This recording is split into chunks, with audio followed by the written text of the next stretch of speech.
A Good American Family, The Red Scare and My Father, is a book I've been meaning to write my whole life, in a sense, or training to write. It's about a very difficult period in American history, the Red Scare, McCarthy era of the 1950s, told through the story of my father, Elliot Maraniss, who was called before the House Un-American Activities Committee in 1952, fired from his job at the Detroit Times, called un-American by members of the committee, including the chairman, who had been in the Ku Klux Klan as a young man, calling my father, who had been the commander of an all-black unit in World War II, un-American.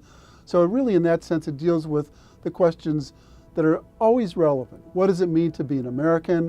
What does it mean to be loyal, to be a patriot? What are the forces that shape this country? All of that told through the story of my father, my family, and my father's inquisitors and defenders. It all sort of washed over me what my parents had endured. And the key moment was when I was starting this book and I went to the National Archives and found this statement that my father wrote that he wanted to deliver to the committee when he was called to testify.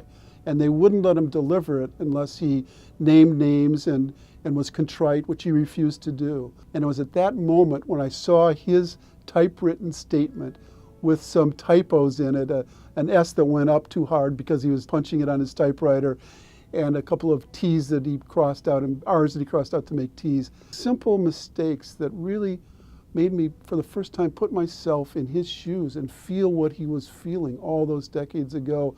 And it was from that moment on that I started to really feel in the most profound sense the history of my own family.